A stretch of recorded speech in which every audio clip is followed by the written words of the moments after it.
Hello, everyone. Thanks for joining me again today. This is going to be my third YouTube video and a continuation of the topics which we've discussed so far. Before I start, I want to give some credit to the people who've helped educate me thus far on my journey to healing myself. The two main channels slash people that you may want to look into for your own benefit if these are some of the issues you've been dealing with is HG Tutor, Knowing the Narcissist, and Pete Sapper from Empath Uprising. These two people are very knowledgeable when it comes to this topic, and they provide information from different ends of the spectrum which will help you get a fuller understanding of the people and relationships you're dealing with in your life that may have led you here. So I appreciate all you for watching this and tuning in. Today we're going to discuss trauma bonding. And trauma bonding generally comes from a core wound, a childhood wound that you have not dealt with. That childhood wound will generally involve some type of betrayal or lack of control. As a child, you don't really have much control over your circumstances to begin with, but when you have parents who are many times still dealing with their own issues, or you have a single parent dynamic, it can cause this lack of control. Now, how you deal with the lack of control is generally going to be up to you, but as a child, you don't have many tools to really analyze what's going on. Let's define a trauma bond. Trauma bond is going to be like an energy bond with someone that's hurting you. They're either taking your energy, possibly discarding your feelings or your input in certain situations. They don't, it's not a fair and even exchange of energy. That would probably be the best way to describe it. It's kind of easy to develop a trauma bond to somebody when you're unhealed. It generally starts with them being supportive and loving, and you feel like they're there for you. You feel as if these people are helping you to deal with your issues and be very supportive and loving when other things are not perfect in your life. Generally, this type of person will come to you when you're already in a weakened state. So you may be dealing with a divorce or a loss of a job or the loss of your parents or a relative or a child or someone that's very close to you, and they're gone, and you really have no way to contact them or deal with that loss. So you're already in this vulnerable state. And being in this vulnerable state and being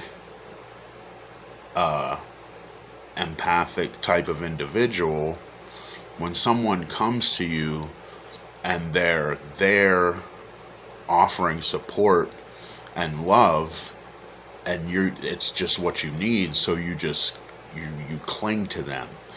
You want more of their input. You want to understand them and why they're there, and it feels like maybe they're helping save you or guide you through this tough time in your life. And you, being empathic, have always done that for other people. And when they come along, it's like, wow, this is what I've always needed.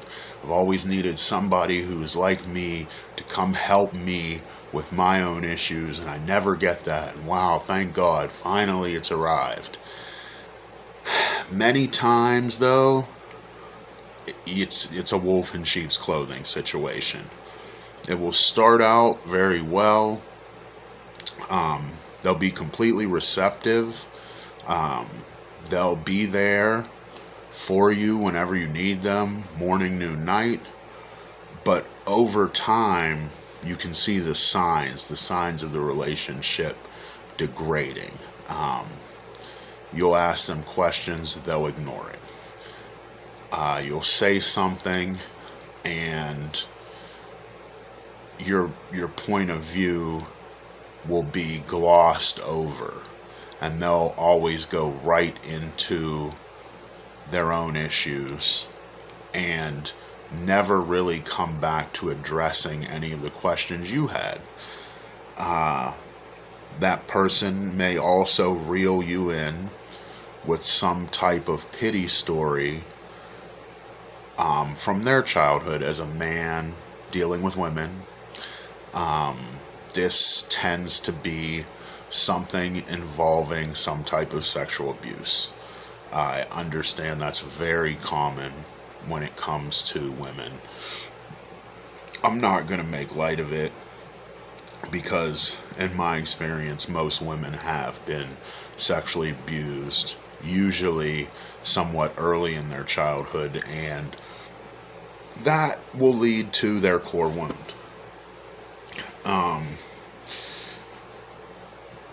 But they won't describe it, they won't get into detail, and it's usually just something that they throw out there in order to initiate your empathy, to predicate your feeling, your rescuer complex, where you want to help them as well as they're helping you, and now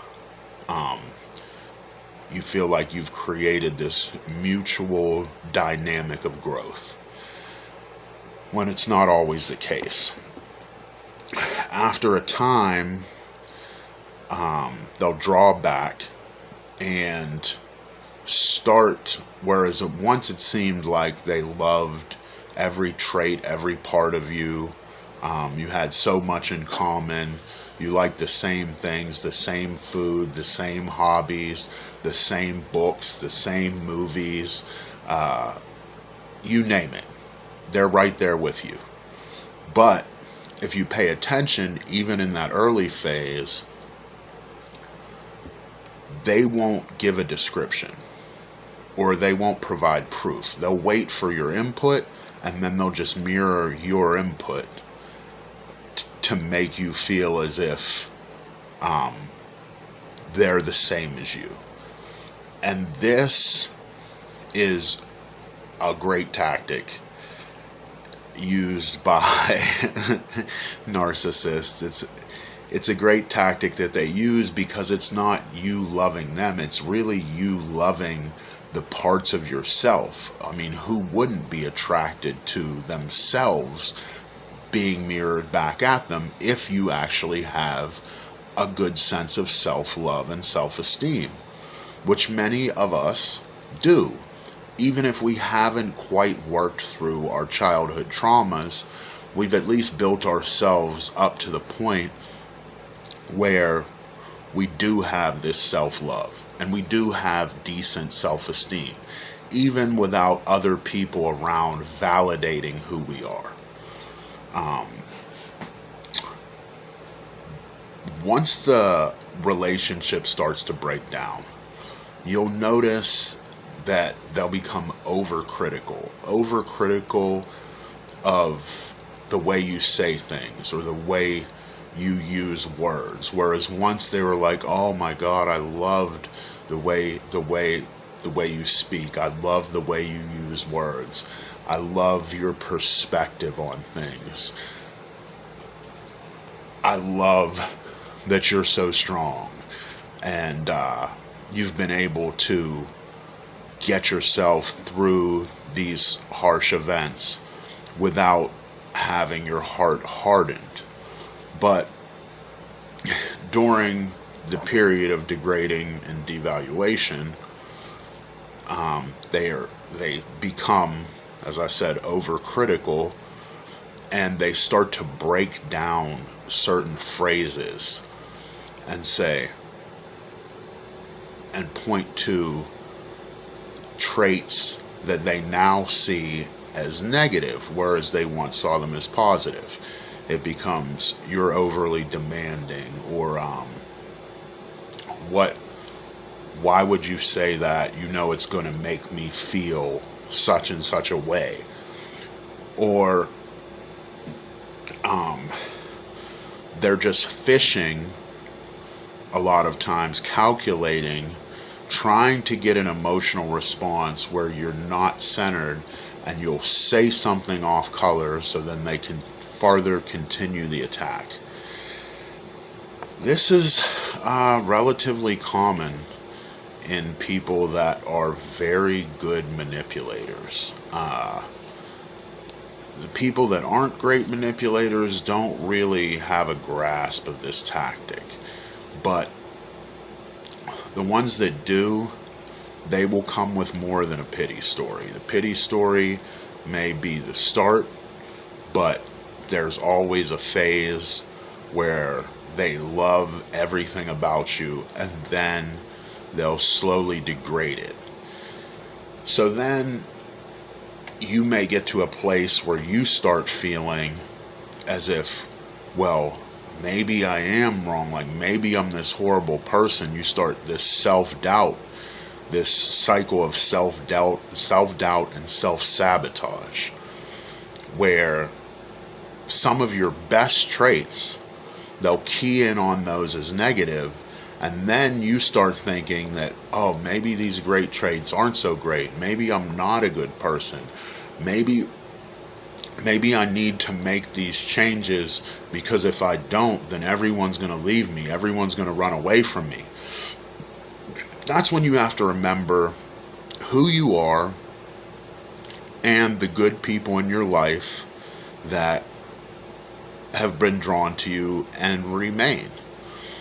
And those people generally do not need a ton of feedback or reassurance about your feelings for them. These can be people, friends, family that you love, that you aren't even in contact with on necessarily a regular basis, but on neither side is there ever a sense of doubt about the status of the relationship with them. So, what are some signs to recognize a trauma bond? I know personally for me, the number one sign is what I would call addiction. You're addicted to their feedback.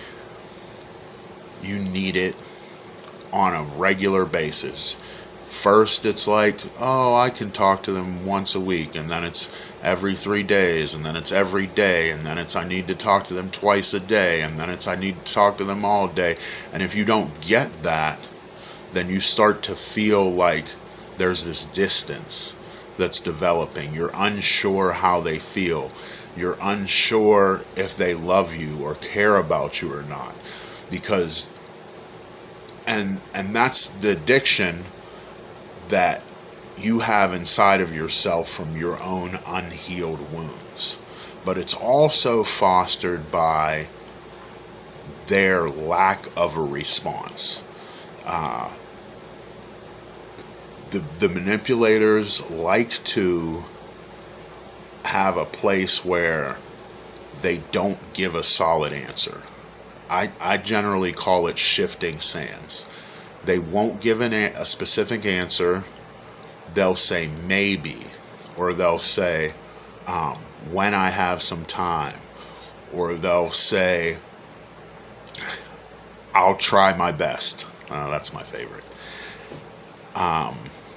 But you already know, based on past experience, once you're in this period, that that generally means no.